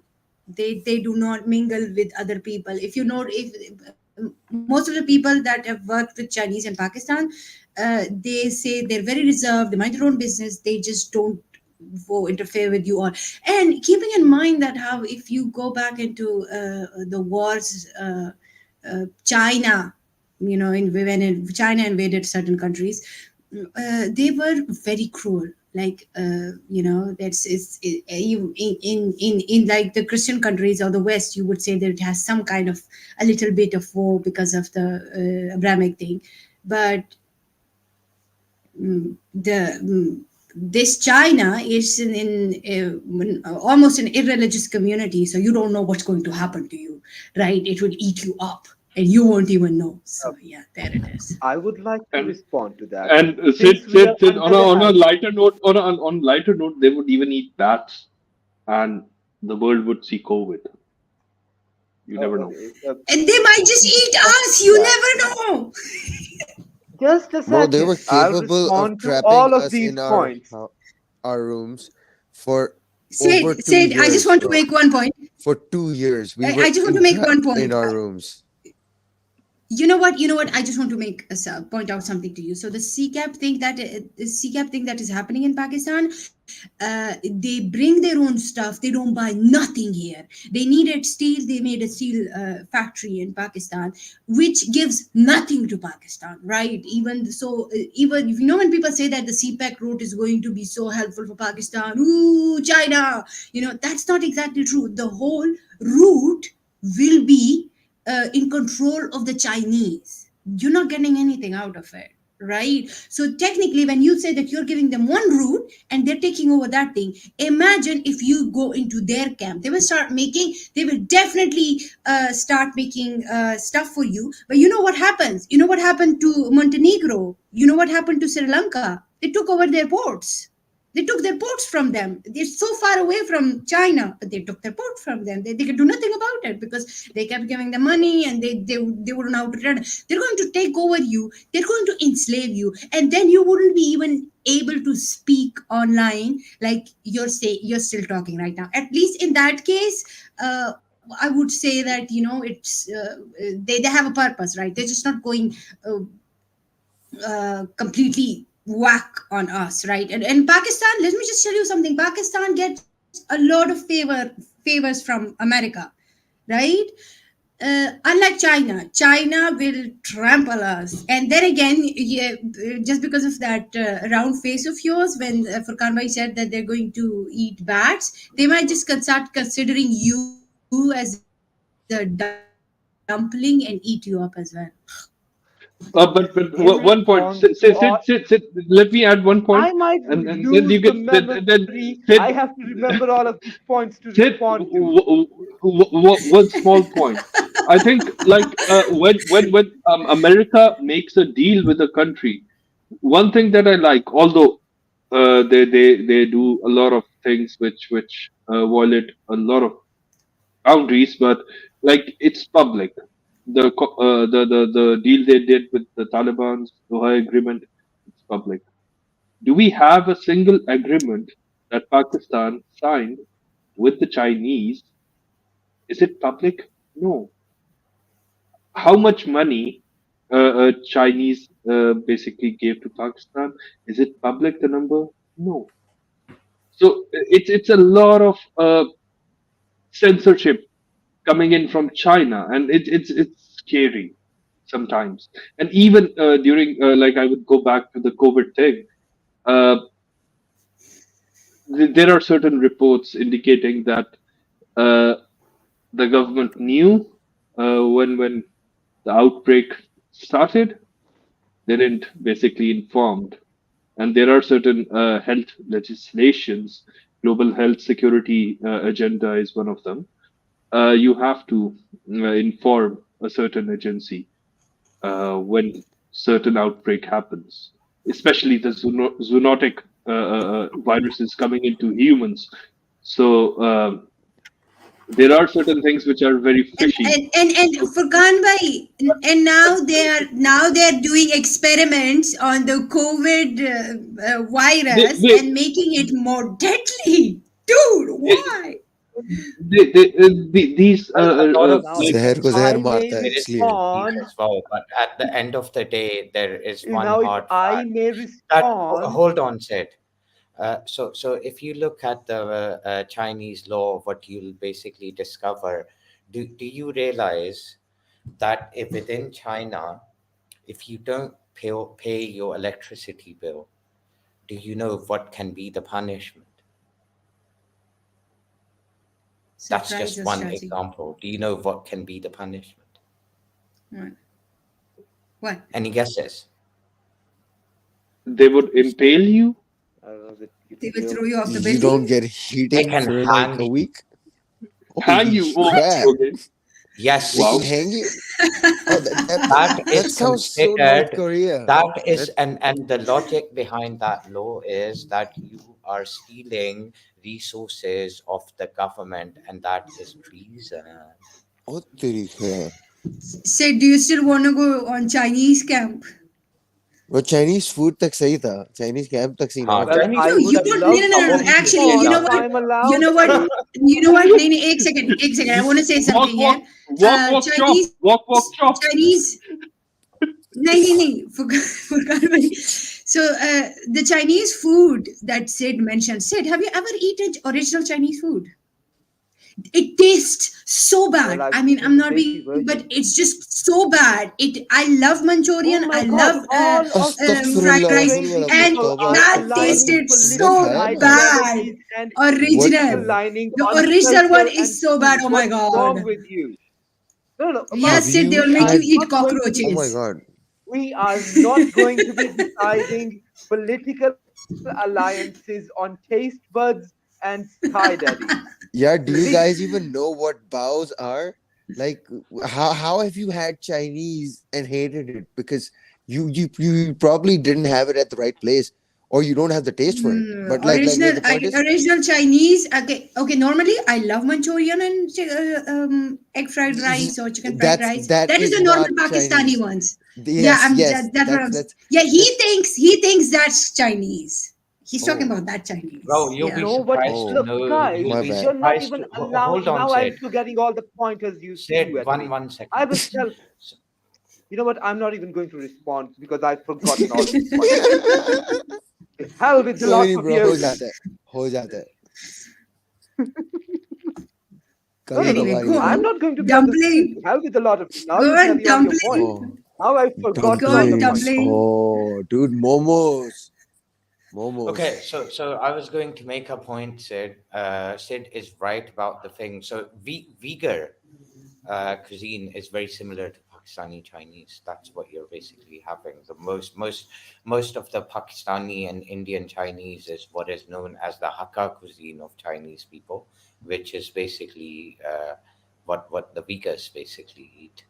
Yeah, that seems like the only logical food. Otherwise, they'll just make us eat cockroaches or centipedes. Sid. Many rats are also still in the mix. Bat soup. Let's not Bat forget. soup, shark fin Star of the soup, 2020. Are we, monkey brains. There's Crocodile. calamari. guys, There's are we always going to be, calamari. are the boys going to be making our political decisions based on our taste buds? Probably. That's Yes, I a mean, they Because should. that would be depends on very how well that, they're strange. fed, bro. no, Like, no, come no, no. on. That's a You very fair feed them point, and McDonald's. that's a very fair point, and that's what I raised. But like, I think sharing a border with China, there is a strategic and a natural sort of alliance that comes to head. That if we have a certain nice relationship with Chinese and the CPAC coming in, going to Gwadar, the port flourishing, Pakistan would make a lot of money as well in terms of the economy and the business coming into the country, and also the money coming into Pakistan in terms of the industrial establishments that were in the plan. But that's all choppat right now. They are all closed for certain reasons. No investment is coming in from China. Choppat, like closed. Is that a Chinese word? Hey, choppat, Farhan, like it's a. I would I don't know, I would but like yeah, to I would like to Chopper ho respond gaya. to the yeah, points that yeah, I can. I would like to yeah, yeah. respond to the points that I can remember. Uh, First of all, we need to have an understanding that we can always choose to not be slaves. Have you considered that possibility? We can always Okay. choose to Bro, लोगों से request the Cola नहीं boys. छुटती है. How are you gonna tell them that they cannot be slaves, bro? It's like literally ingrained into the how they were raised. There's no way Well, they're gonna that is believe it. what needs It's the to red change, pill, na? blue pill argument. Nobody wants the red pill. They're just like, let things go as they are. छोड़ो यार मुझे कमाने दो. मुझे बस रखने दो. अभी खाना है. वो ऐसी ऐसी बातें करते हैं यार. What are you talking Dump यही about, तो bro? rolling हमने khane. तोड़ना है यही तो चीज है देखें we as intellectuals our ऐसा तू आया Allahabad. responsibility you also include yourself in Sid, this मैं वैसे तुम्हें एक बात बताऊं. ये पॉइंट मैं पहले भी रेज करना चाह रहा था जब तुम बोल रहे थे. सो जब जब तुम ये बात करते हो ना कि रिलेशनशिप हमारी वेस्ट के साथ अच्छी नहीं है क्योंकि वो आपकी रिस्पेक्ट नहीं करते, वो इक्वलेंट नहीं है, you are basically slaves to them, वो आपकी अपनी गलती है। जो एक कमज़ोर इंसान होगा ना, या एक सर्टन हरकतों से भरपूर इंसान होगा, let's take an example of Imran Khan, बड़ी सिंपल सी बात है। इमरान खान साहब ने इज्जत देखी थी अपनी लाइफ में because he was one of the best cricket players. उसने सोचा कि मैं दुनिया के अंदर जाऊंगा, मुझे सेम इज्जत मिलेगी एज प्राइम मिनिस्टर। भाईजान खान साहब को तो लग पता गया, वो उससे पहले जब जाते थे वो एज अ प्ले बॉय जाते थे, एज अ स्टार जाते थे, अब वो एक भीख मंगोगे लीडर बन के आ गए दुनिया के अंदर। जब उन्होंने स्पीच की तो उन्होंने कहा ये तो आई एम सॉरी, ये जितने 200 मिलियन से ज्यादा चे फिर रहे हैं दुनिया के अंदर, जो हर जगह पे हैं, ये उनका सरदार बन के आ गया, इसको तो हम नहीं अब बोलने देंगे। That was too hard for him to digest. He did not understand कि जो corporates, जो lobby groups, जो politicians, as a cricket player या as a person who was raising money for a cancer hospital, उसको इतनी respect दे रहे थे as the prime minister of Pakistan, उन्हीं लोगों ने उसको मिलने से इनकार कर दिया, है ना। तो बात बात यह है कि भाईजान एक कहावत मशहूर है आपके पाकिस्तान के अंदर ही, है ना, जो पेशावर में डैश वो लाहौर में भी डैश। तो ये आपकी किस्मत है, जो चाइना के साथ जाके सोएगा और उसकी बिच बनेगा, वो अमेरिका के साथ भी जब रिलेशन बनाएगा वो उसकी बिच ही होगा। Yeah, Shaji, can You you please realize do that? it? Yeah, No, no, okay. no. I'm sorry that this is the only terms which you can explain those things in. China ने कोई आपको ज्यादा इज्जत दे के ना अपने बराबर नहीं बिठा लेना, ठीक है। They're going to treat you exactly like Was United States. The reason we are not treated with respect is because we don't exert that. We don't deserve that. We have not built upon that. When Pakistan was made, Pakistan did exert that respect all the way up till the 70s and the 80s. जब भी हम पुराने uncles वगैरह से बात करते हैं, वो बड़ी क्लियरली उनके लाइफस्टाइल और उनकी बातों से पता लगता है। लेकिन फिर हमारे लोगों की, हमारे हरकतें, चाहे वो वेस्ट के अंदर गए, चाहे वो कहीं पे भी गए, या हमारी कंट्री की एज एन एस्टैब्लिशमेंट, हमारी पॉलिटिकल पार्टीज की जो हरकतें हैं, हम अपनी वैल्यू लूज कर चुके हैं। दूसरी तरफ इंडिया की आप वैल्यू देखो, वो गेन की है, उसके साथ चाहे चाइना रिलेशन बनाएगा, and that is a hard fact to digest. जब इंडिया की बात होती है, खाली आप पिछले 2 साल के अंदर अगर देखो तो उनकी स्पेस मिशन हैं, वो एक इकोनॉमिक हब है, वो एक आईटी की डेवलपमेंट है, और वो अपनी मनमानी कर रहे हैं the way they want to do it, how they want to do it. It's not because उनकी कोई ऑल ऑफ अ सडन इज्जत करने लग गया है, उन्होंने अपनी इज्जत करवाई है। Nobody can treat them the way Pakistanis are treated because the relationships they maintain, they have some water to hold, they have something to offer. आपके पास कुछ है नहीं ऑफर करने के लिए अभी तक, और उस वजह से आपको उसी तरीके से ट्रीट किया जाएगा। एक बेचारा चौकीदार जो है, जो अनएजुकेटेड है, इट्स द सेम थिंग। उसको कोई भी अच्छा भी मालिक मिल जाए, वो ज्यादा ज्यादा उसको बड़ा चौकीदार बना देगा, वो 20,000 की बजाय उसे 40,000 दे देगा, उसे करोड़ रुपया नहीं देगा। You getting my point? That's the basic crux of it. आपकी वैल्यू ये है, whether I you are com- with China I or you're going to be with United States. Unfortunately, we've lost our value. We don't have much. I completely agree with you on all of that, Shaji, and that is what I'm trying to emphasize on, that we need to re-establish our values, and that's not going to be possible while we are suckling up, while we are not vested in our own national interests. We are unable to achieve that level of respect of or integrity or sovereignty until and unless we we start working on our own national interest and rebuilding the society which is consisting of sell-offs. And we need to reiterate that over and over and over again until we reach that point. And we are not going to be reaching that point while we are entrapped.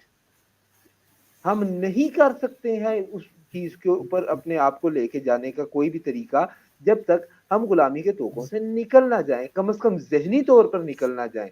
ये कह देना कि भाई हाँ हम लोग तो इसी तरह ही हैं इज नॉट द सोल्यूशन। फिर आप लोग सबसे पहले अगर इसी तरह ही हैं and then you can't change, सबसे पहला जो आप काम करें जो कि आपके लिए बहुत फायदेमंद होगा, आप इस्लामिक रिपब्लिक ऑफ पाकिस्तान से इस्लामिक निकालें ना, कि जिसने आपको वो नक्का चढ़ाया हुआ कि भाई नहीं तुम लोगों का मोरालिटी, तुम लोगों का गुड एंड बैड, तुम लोगों का जो सारे का सारा सिस्टम है, it belongs to a certain creed. यार नाम चेंज करने से कुछ नहीं होता। आप कल क्या अपनी अपनी कंट्री का नाम रख लो, United Confederation of Scientists and Doctors, तो उससे आपकी नेशन के अंदर सारे डॉक्टर्स और साइंटिस्ट बन जाएंगे। इट डजंट मैटर, नहीं बनेंगे, लेकिन नेम आपको इतना चेंजिंग इज पता नॉट चल गोइंग जाएगा टू जी अचीव नथिंग। नहीं है। नहीं करीम के कैप्टन अभी तक उड़ा सके कुछ ना, मैं पूरे कंट्री के सोसाइटी के ये जो इस्लामिक वो खत्म करने की बात करूं, आपके अंदर से इस्लाम निकल जाएगा, आप कम से कम गुलामी तो अच्छे तरीके से करेंगे, आपको तनख्वाह तो अच्छी मिलेगी। नहीं गुलामी एक क्या ये अगेन यार कैसी बात है I don't know. I think we should let Hasib talk now. He hasn't spoken much. नहीं, I mean I got nothing to add to this. The way this conversation is going, I honestly I can't even keep track of it. I mean, of course, इसको China याद आ गया है। मुझे नहीं आया। आप लोगों को चाइना याद आया? I was just talking about freeing yourself. Y'all just wanted to say इल्म हासिल करने के लिए चाइना तक जाओ, बॉर्डर नहीं क्रॉस होता पाकिस्तानियों से हैं। But I was not going to China. You guys just wanted to be somebody. नहीं, देखिए, but Shahji, we have China was the limit for a reason. There was a reason why China was the limit. वो कहते हैं ना किसी भी हद तक चले जाओ, भले चीन तक चले जाओ, तो भले चीन तक चले जाओ का मतलब that was the limit. That was like बेटा जो कुछ भी करना इधर तक मत जाना, तो वो लिमिट है कि उसको भी क्रॉस करो, रशिया तक भी। अच्छा guys, anyway we're going towards the wrap up.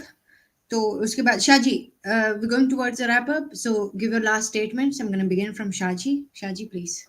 No, I just want to make a comment on my last comment, और वो ये चाइना वाली हदीस के बारे में है। That was stated because of a simple background. A lot of people say that that was not basically authentic, but those who believe it to be authentic, it's because China was not the furthest place from Saudi Arabia, but it was a country जहाँ की civilization God के ऊपर पर से believe नहीं करती थी। So it was said कि इल्म हासिल करने के लिए अगर आप for example अगर आप इसके background के अंदर जाते हैं, आपको atheist से भी मिले, because उसी की quote के अंदर आगे रसूलुल्लाह और हज़रत अली का फरमान है, जो लोग quote करते हैं, a lot of people say this is unauthentic, वो इस चीज़ को भी कहते हैं कि क्योंकि चाहे काफिर के पास या नॉन मुस्लिम के पास भी कोई इल्म की बात हो, उससे ले लेनी चाहिए, and that is why the Chinese thing was set, not because it was the furthest. यार पाकिस्तानियों के लिए बड़ा आसान था चाइना जाके इल्म हासिल करते, किया ही बॉर्डर ही करते हैं यार, हमने सिर्फ जो इधर उधर से रह जाते हैं मेडिकल कॉलेजेस में, वो उधर वहां पे चले जाते हैं, उनसे कोई बात नहीं, बॉर्डर ही नहीं क्रॉस करते, मतलब क्रॉस होता ये, मतलब बातें करते, ईमान का नेक्स्ट लेवल, चाइना जाके पीएचडी करो। But in all honesty and in all fairness, there is a Himalayan range यार, पहाड़ आते हैं, चढ़ना मुश्किल होता है, थोड़ा शाहजी थोड़ा ख्याल करो, रोड शोड भी जरा खराब है, सिल्क रूट भी तो है, वो आधा दिखता है, छोटी छोटी उन बेचारों की आंखें हैं, उन्हें आधा दिखता है, वो रोड क्रॉस करके रेलगाड़ियां। I do not endorse this statement. That was racist. I understand that. लेकिन Haseeb, I have a question in that case, ठीक है, Sure. आप ही मुझे बता दो, आपने कभी वंडर नहीं किया छोटी आंख होगी तो कम ही नजर आएगा ना यार, नहीं यार, मतलब देखिए या पिनहोल बड़े कैमरा नाक वाला वाला कॉन्सेप्ट ज्यादा अगर देखा सूझता जाए है, ना, ये बात सच नहीं है, मेरा देख लो बहुत नहीं बड़ा। नहीं देखो देखो देखो, इधर वो बात आ जाएगी ना, पिनहोल कैमरा वाली बात आ जाती है कि जितनी छोटी आंख होगी उतना ज्यादा दिखेगा, तभी तो वो इतना तेज है। कहाँ छोड़ गए हम सबको, ये भी तो नहीं देखे देखो ना, मेरा नाक बड़ा है, उनको। ठीक है, सिमेट्रिक नाक है, तो उससे ज्यादा सूंघा जाता नहीं नहीं, हड्डी बड़ी हुई है, उसका ऑपरेशन होता है। है। फिर भी बड़ा ही हो गया ना, बड़ी हुई है वो तो जो भी ठीक है। I Anyway, mean, we're gonna वो go तो forward from this उनकी भी racist आंखों के आगे स्किन आई conversation. हुई है, इफ यू नोटिस चाइनीज की जो no, आंखों Shaji, डबल होती है, yes, स्किन आई Shaji, हुई है, let's उसका move भी on. no, ऑपरेशन होता है। no, Let's move on. no. Shaji, let's move on. Let's move on. ठीक है, you guys. Anyway, Furkan bhai, you want to give your last statement? Yes. Please don't talk Like about your Kurna. eyes. let me take a breath first. थोड़ा out of breath हो गया था, but like I would like to address 3 points if I can remember them correctly, because it was a interesting session, I would say. First, it would be on the main topic, Pakistan and Iran conflict. I would say, like, as the international powerhouses have basically spoken कि de-escalate हो चीजें, EU, Russia, US, Turkey, इन सब की statements आई है कि de-escalation होनी चाहिए, specially Pakistan Iran, बाकी भी जो रीजन्स में इश्यूज थे, they have responded. So I hope sense prevails और ये चीजें like खत्म हो और जब नॉर्मलाइज हो और दोबारा इस तरह की चीजें ना हो. दूसरा जो stance of पाकिस्तान है in terms of whether it's inclined towards the west or the east, China, I would say कि कहीं भी हो, in the end, like I would talk as a person जो कि आप जब डील करने जाते हैं ना, किसी भी गाड़ी खरीदने जा रहे हो, कोई प्रॉपर्टी खरीदने जा रहे हो, the best deal for the people of Pakistan जो हो उनके साथ करें. And I agree to some extent what Shah said कि it's a bit scary कि अगर रशिया चाइना पावर में आ गए या अमेरिका बाउंस बैक कर गया, हम बीच में ही हैं. वो जो घंटे वाला आपने कमेंट किया था, आई गेस भाभी, मंदिर का घंटा. या तो इट्स स्केरी कि अगर हम एक साइड चूज कर लें और वो गलत हो तो फिर क्या होगा. तो it's a tricky situation right now. Third comment मुझे भूल गया, so I would thank all the speakers and I would say it was a very interesting discussion. Thank you very much. Okay, I guess Sid is next. Sid. My last comments would be that in regards to the topic at hand, Pakistan and Iran, I would say that boys on the both sides had a lot to gain. Shaji very clearly explained to us the, so many things that the boys on the Iranian side had to gain on the international level. And we know that our boys needed some love as well. So I don't think that there's going to be any escalation. Actually, de-escalations have, or majority of it has been de-escalated as we speak. So uh, it was more of a show off than actual risk at hand, because on both sides terrorists died and righteous people prevailed, quote unquote. Secondly, in regards to Pakistan being in camps and whatnot, our official stances are that we are in no camp. Our actions speak otherwise. The best situation for Pakistan would actually be not be in any camp, to not be manipulated so badly.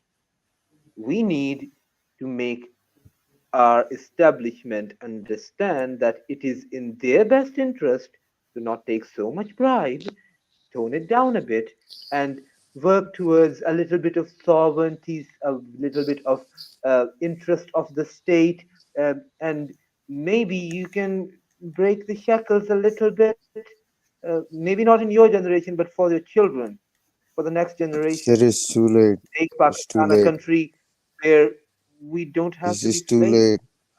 Bro, we've already signed the contract. We have to be slaves. Come on. You know, we took the money, we did what we had to do, and now we're at that point where we have to fulfill our end of the bargain. Come on. I mean, be reasonable. Now अच्छा, we will Haseeb, just have to part ways. एक second, guys, एक second. Hmm. This is the last statement. So Haseeb, let him finish. Then when we'll come to you, Oh, so you please. can give your statement. Okay. Go No, on, no, Sid. I am finished. I am You're finished. finished. These were Okay. 3 points. Say, Yes, Haseeb, yes.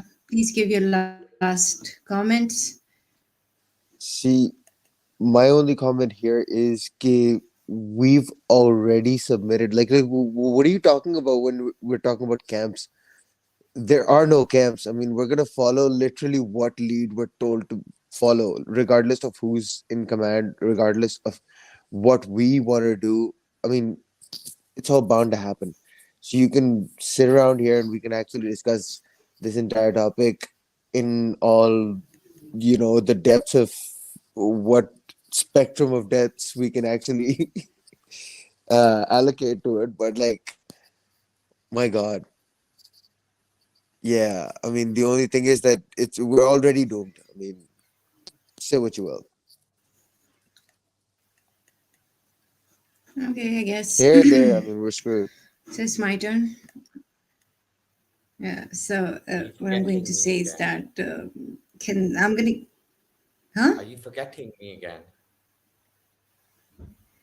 Shaji, I thought you had your final You've statements. Okay, go on, When please. did I say I didn't even say a word in regard, but it's okay. Carry on. No, please, no, go on. Shaji, go for it. Okay, so well, all I would like to say. Well, now I've forgotten. I always get forgotten in the end. Now I've forgotten what I was going to say. Just say Pakistan Zindabad, Pak Army Oh, Paindabad, I'm बात never going खत्म. to say that. किस्सा I मुक don't जाएगा. care about Pakistan anymore. Go ahead, Chaji. No, I've actually forgotten what I was going I love Chinese food. Nay, just, just, to just, just the buns. Chaw say. mein, chaw mein. Momo supremacy. Hmm. Yeah, I said, to be Says the honest, Momo Japanese food is himself. better. Says the Momo Something related to himself. Shaji, like Pakistan, Iran, and whatever we were discussing. Like, Oh, yeah. no, I don't know. I think I've actually really forgotten. It's okay. It was Sorry, I have. It's okay. I guess it's fine. all I good. Anyway, it's okay, Shaji. We'll have to move on, I guess. So, but all I had to say was that, you know what?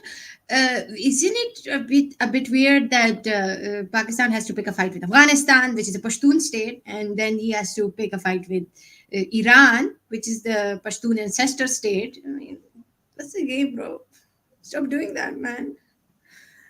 Anyway, we love Pakistan Army. We love the Air Force. Pakistan Zindabad, Pak Army Paindabad. We mean no harm. ठीक है, that's all I'm going to say. Whoever is listening, please subscribe to the channel. Press the press the bell button so that you get notifications every time we're live and we're debating. We're going to have some fun. We're going to have some serious discussion. That's about it for today, I guess. And see you next time. Bye bye. Have a nice day.